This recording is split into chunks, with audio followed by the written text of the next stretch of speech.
All right, we've got the car apart. The next thing we're going to do is get ready to put the headers on. The first thing we're going to do is get our gaskets set up in place. So let's do that. I like to use the stock gaskets, and the only reason being it's a multi-layered gasket. You usually don't have any problems with them blowing out. Typically, most headers come with a paper gasket. The Cook's headers does come with a really nice gasket, but I still prefer using the stock gaskets. You never have a problem with the gaskets blowing out. The reason why we just have the bottom bolts in is because the headers are actually slotted on the bottom. So what we do is we put these bottom bolts in, then we'll put the header up. The header's slotted, it'll fall into the little bolt hole. We get the top bolts in and crank it all down. What we're going to do next is support the engine because we have to get it up in the air to get the headers actually in because it is kind of a tight fit. So let's jack the engine up a little bit. Once we have the engine, so it's just off the motor mounts, we're going to go over to the passenger side and remove the motor mount bracket because the engine does actually have to be shifted over to the passenger side a little bit. All right, Jeff, what you're going to do for me is you're going to go like this, and very gingerly, you're going to pry the engine over. No problem.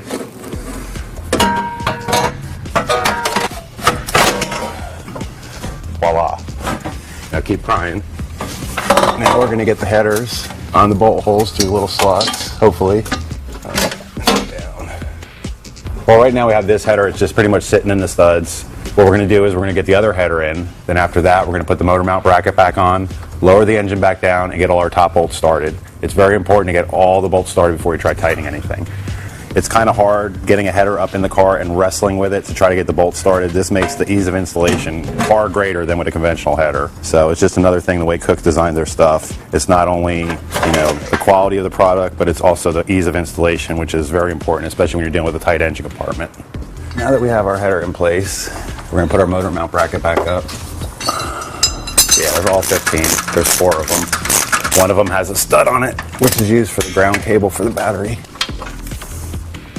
And once we have our motor mount bracket in place, we're going to drop the engine back down. Now that we've done that, we're going to put the car on the ground and get all our top header bolts started.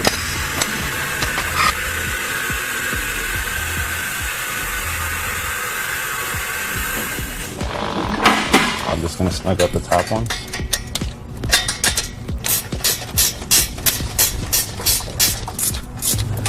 All the hardware on the header bolts are 13 millimeter. They're the same size as stock hardware. Number 6, the bolt underneath, you really cannot get at it from the bottom. So what I have is a little S wrench here, which we'll grab from the top. It's just pretty much so I can get in there and sneak underneath the header and tighten it. But what I'm going to do is just try to get it as far in as I can by hand because you can only go about 1/8 of a turn at a time with it. It is also a good practice when putting headers on is after the car is driven around at least through one heat cycle, I always like to go over the bolts. It's usually not a problem, but it doesn't hurt any to just go over the bolts and make sure they're snug. This is not something you want to sit there and have to pull back apart to put header gaskets on. The next thing we do is put our motor mount nuts on. And then what we're going to do is actually tighten the two 13 millimeters on the outside. You're leaving everything loose so you can shift the motor around. It's just like I said, when you're actually, it's all for the reason of getting the headers up in the car. That's the only reason for this. It's just that the headers fit, but you actually have to move the engine around to maneuver the header into the engine compartment. All right, now we got the motor mount tight. Put the car up in the air and tighten the bottom of the headers.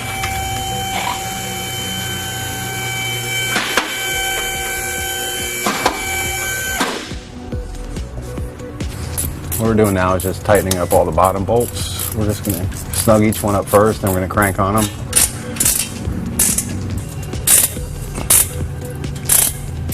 Some of the bottom ones you can get at a ratchet wrench or a regular wrench. And some of them you can actually get with a socket. Which the back two we're going to get with a ratchet wrench, and the front two we're going to get with a socket. It's a little easier to get at. All right, now that we have the bottom side of this header tightened up, what we're going to do is put the starter back on it.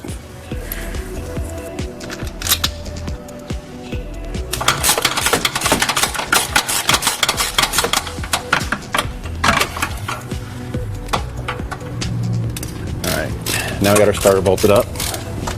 Next thing we're going to do is hook up our electrical connectors on the starter. All right, next thing we're going to do is tighten our ground strap.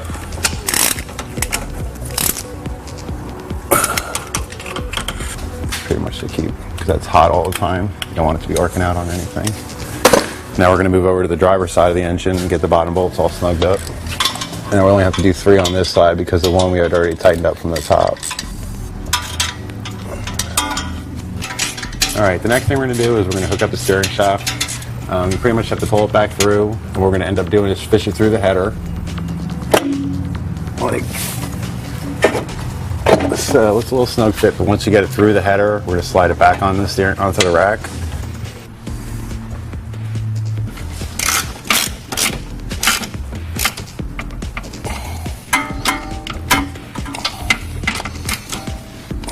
Next thing we're going to do is put our little brace back up.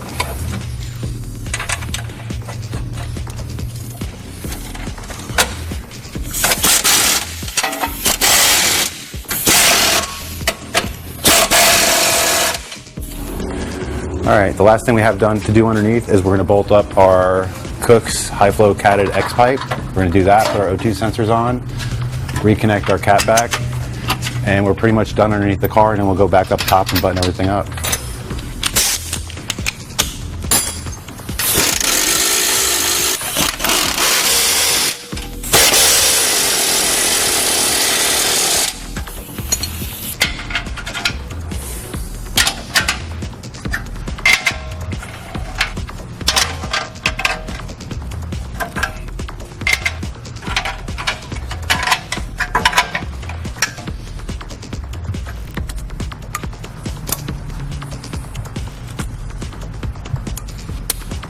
What we're going to do after we have them plugged in, I always tie them out of the way with tie straps.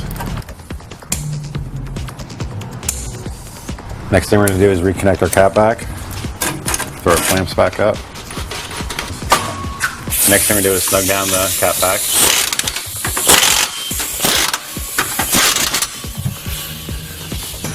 And then we're just going to go in the back of the car, make sure our mufflers are straight, the tips are straight, they're sticking out the proper amount. Then we're just going to walk back and just look at the exhaust, make sure that nothing is hitting or rubbing on anything before we tighten down the exhaust. Once we see that's all good, we'll tighten the exhaust down completely.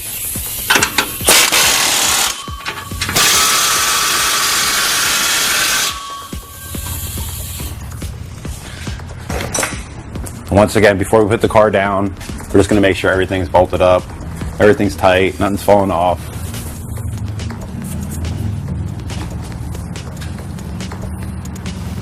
All right, everything looks good. Let's get this thing down, tighten everything else back up.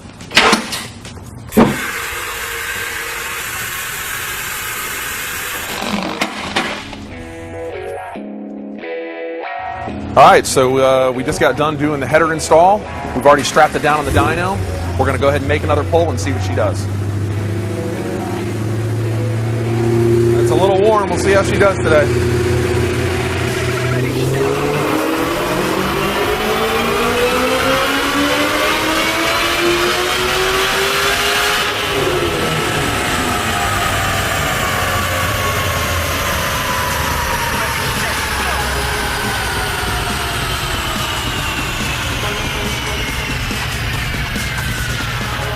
We're going to make another run. It's like 90 degrees.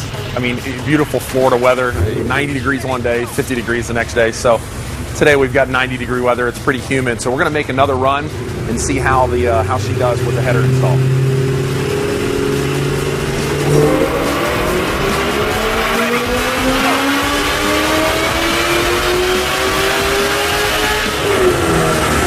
That sounded like a better run.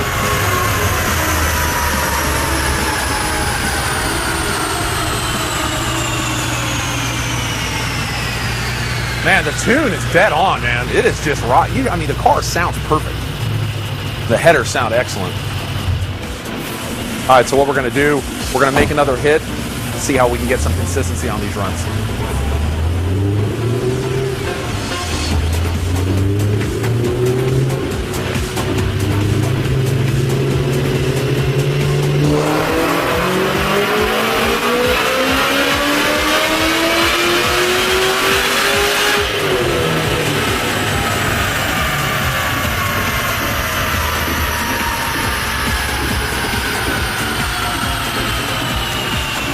It's like she did before. It's like the more we run her, the better she gets. Went up another 6 horsepower. Well, that was pulling it down. Given the temperature differences, we're very, very happy with the header install dyno numbers. Very happy.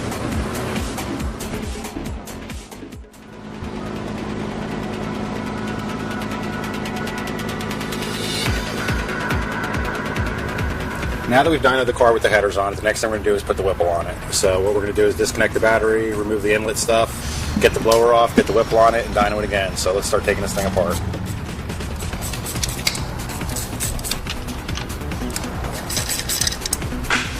Next thing we're going to do is loosen up our radiator reservoir so we can access the tensioner for the belt.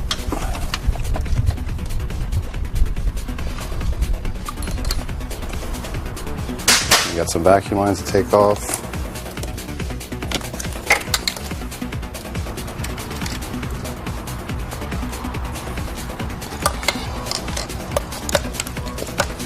We're going to unbolt the fuel rail.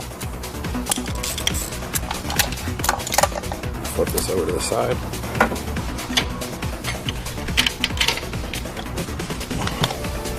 Remove all the bolts to hold the supercharger on.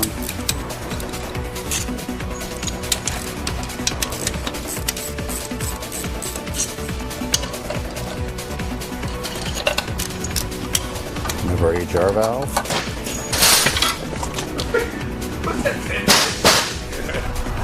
All right, guys, I think Jake LaMotta just set a new record for taking a blower off. I believe that was about 11 minutes, and it's completely off the car. Unbelievable. That's classic. All right, guys, we just took off the stock Eaton blower. We wanted to give you guys a nice visual comparison here. So if you could take a look at this with me, this is pretty impressive. You've got the stock 2.1 liter Eaton blower with the stock pulley on it. And look at the beast, man, 3.4 liters. It's just massive. You can obviously tell it's going to be able to push a lot more air. This has come with the stock 3.5-inch pulley on it, and this should give us about 15 to 16 pounds of boost, we're hoping.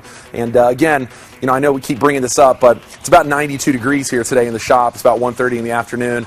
We definitely have a huge weather difference from what we had before, so we're hoping to get close to the 700 rear-wheel horsepower mark that we're trying to get for this project. So Jake's getting ready to slap this on, and we're going to put her back on the rollers and see how we do.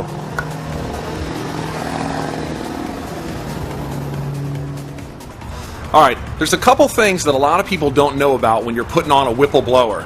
The person who does know a lot about this, and one of the main reasons why Vic brought his car here, is Jake LaMotta. Jake, tell us, what are the key things to getting this blower on nice and easy, and some of the pitfalls if someone doesn't know what they're doing or what's going to happen, where they'll get stuck? I mean, realistically, the biggest thing is the blower is so big, especially the inlet tube, you want to take and get these two bolts started. The reason being is once the blower is laying on there, you can't get a bolt in there. You can't get your fingers in there, you can't get the bolt started. Whipple purposely slotted the back parts of the bolt holes just for this reason. Perfect. They did it over here, but you can get that bolt in there. So what we did is we got the bolt started, and we're going to take the blower, and both you and I are going to lift it and just slide it on in there. Excellent. So let's do that. Let's get at it. Let's see if there's on this side. There we go. All right, that's on. Okay. That's on. What we're going to do first is get all the rest of our bolts started.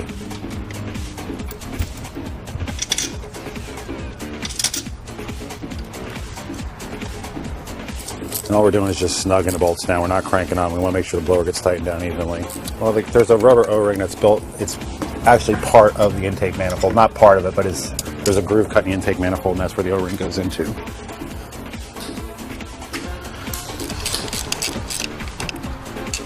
And now we're just snugging the bolts down. Now that our blower's tight, we're going to take and reinstall our fuel rail, which you can see has a little bit bigger, longer hose on it now to go over the Whipple, because the stock hose doesn't clear it. Right now we're just bolting up the passenger side of the fuel rail. All right. We got a couple of vacuum lines we're going to hook back up onto the back of the blower now for our canister purge. Next thing we're going to do is tighten down the EGR valve, reconnect our electrical connector. Next thing we're going to do is hook up our vacuum lines up to our EGR/map sensor. Reconnect our rail sensor. And the next thing we're going to do is put on our Armando throttle body. Use the O-ring gasket style. Where this, on both the blower and the throttle body, it's just a machine surface. What we use as a gasket. It's an anaerobic sealer.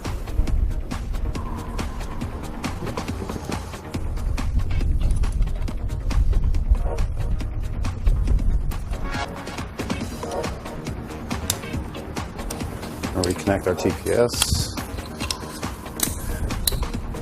install our fuel line.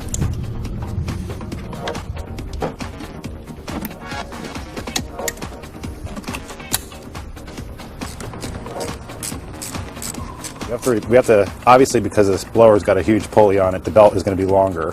But in order to get at the blower belt off, you need to take the factory accessory belt off first. Then after that, you remove the tensioner for the blower. And then the belt will come out. Belt's only an inch or so longer. It's really just because the Whipple has a huge pulley on it compared to the Eaton. See the K12? It's 12 rib. This is a 10 rib belt now. They don't make this length belt in 10 rib. So you have to buy a 12 rib and cut 2 ribs off of it with a razor blade.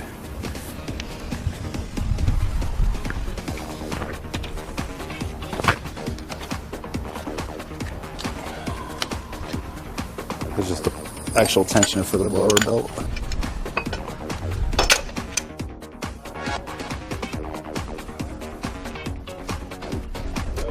And pretty much all we're doing now is we have an auxiliary idler. And all it does is it's actually just giving more belt wrap around the blower pulley, for which less belt slippage and hopefully more power, or at least more consistent power. And the problem is with a blower, if the belt slips, it ain't making any power. Hurry. All right, I'm getting this on. All right, Jake, I think you're good. Good? Yep. Excellent.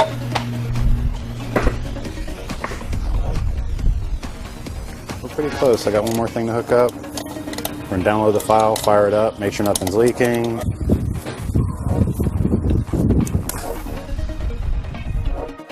All right, program vehicle, select, install tune, or return to stock. Install tune. Okay. Custom.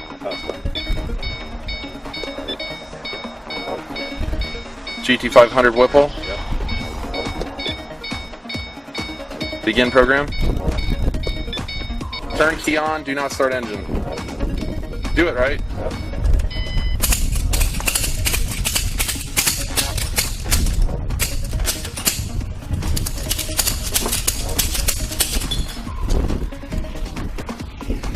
So we're downloading the custom tune that SCT did for us, Chris Johnson, specifically for the Whipple, you know, and the headers and the cold air intake.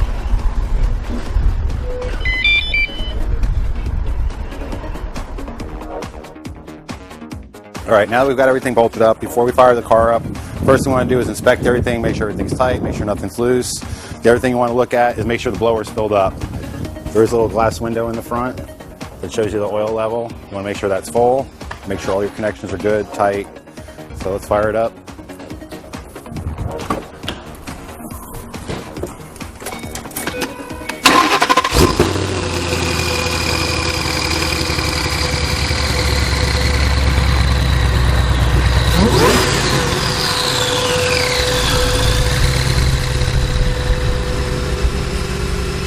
At least want to have the motor at 180 degrees.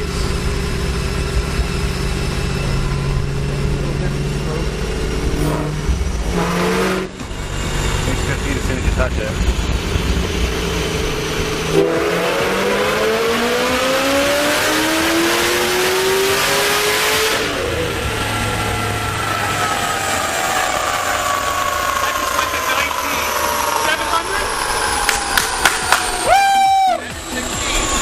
How much?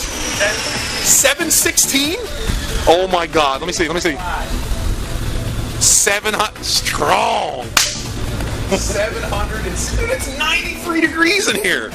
God, this thing just loves it. We did it, man. Give me another one. Very good. Wow. We need to call Vic on the phone right now and get him over here. We need to call him on the phone. I'm going to get him on the phone. We were talking about before, hoping to get 15 to 16 pounds of boost. As you all just saw, we just saw close to 18 pounds of boost. I forgot, we've got the single blade throttle body from Whipple. That adds another pound and a half, 2 pounds. So we got that and we saw that. That was incredible. Something else we should mention, which makes me ecstatic. This tune only has 20 degrees in the tune. We could easily go up another degree or two, easily, totally safe. And the car would definitely pick up more. So to take a look at it, look at these graphs. Look at the torque. Okay, we're talking about 3,000 RPM. We're already at 580 torque. By the time you're at 3,500, it's already above 600. Stays way above 600. 640, 640, 630, 620. 6,000 RPM, still above 600 foot-pounds of torque. At 6,500, it finally starts to dive off. Incredible efficiency with the 3.5-inch pulley. We are extremely happy with this. This is excellent. This is what we wanted to have.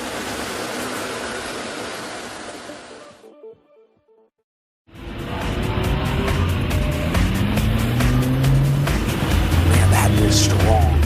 Almost a 200 horsepower difference just putting on the Whipple. Aha! Vic! Wait until you see what we got. What's up? Come and take a look.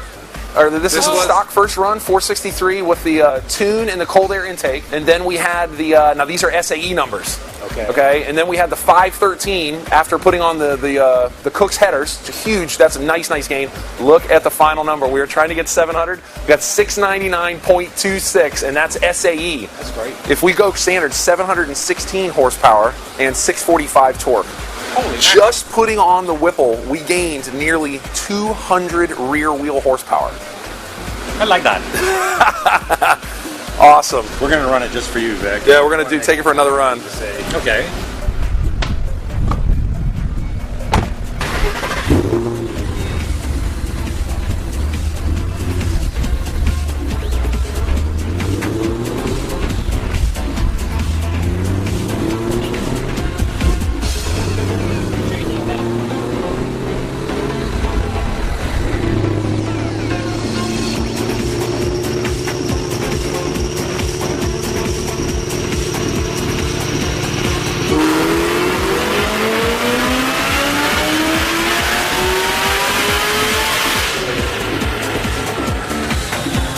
What we got?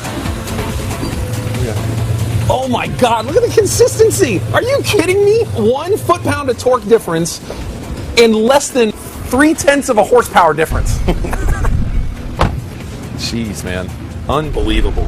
Unbelievable. That is one extremely efficient blower. Why don't we unstrap this thing so we can go scare the SH out of Vic? 187 rear wheel horsepower gain from the blower. 93 octane with the 10%. Nothing else was changed. It's just the Whipple. Good Lord. This is fun. You know, you think about it, 10, 15 years ago, this was, if you told someone you were going to make 700 rear wheel horsepower on pump gas, they'd just laugh at you. That's through the AC, I know. Stock cam, stock block, stock, pretty much stock everything. Catalytic converters on the car. 330-inch motor. That's just insane.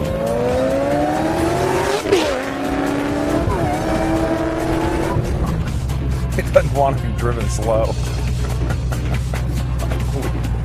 Whoop, whoop.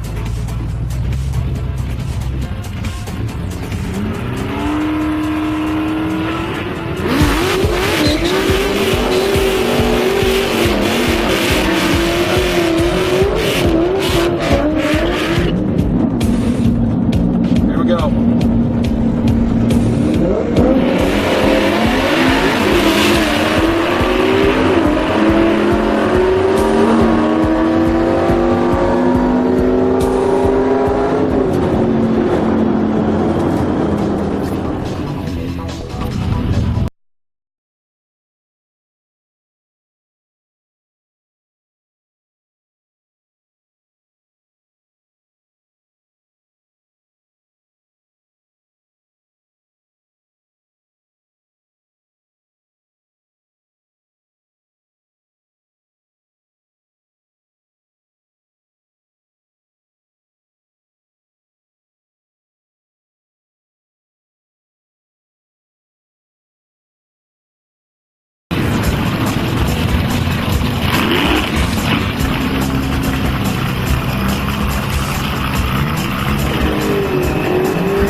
Randy wants to know if you'll lift it 1,000 foot.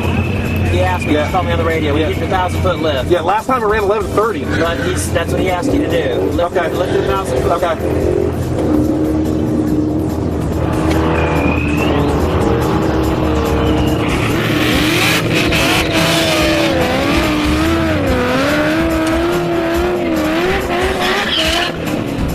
Well, I know the owner of the track pretty well. Randy's a great guy, but he just asked me to lift at the 1,000 foot. So, guys, this might be all we ever get here without putting a roll bar in this car.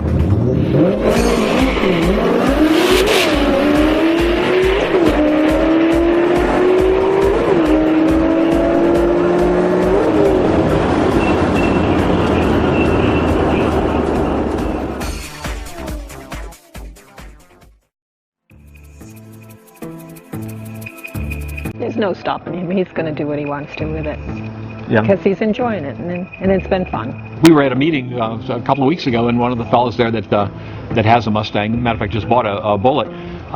We were commenting about different things that we were doing, and he said, you know, why are you doing this? And because you've got such an awesome car. And I said, because I can, because I want to, and that's pretty much it. It's a constant, ongoing thing to see bigger, better things, more expensive things. Like I say, it's just a constant, ongoing thing. More jewelry, more trips, Oh, more I know. facials. Let's see. Oh, I know. You want to go to Ireland for a month. And this will be a real cruise on a boat. Oh yeah, I'm real A real cruise, yes. On a real boat. Exactly. I'm not going to be in a Mustang. It's actually going to be on a cruise. Yeah. Oh my goodness.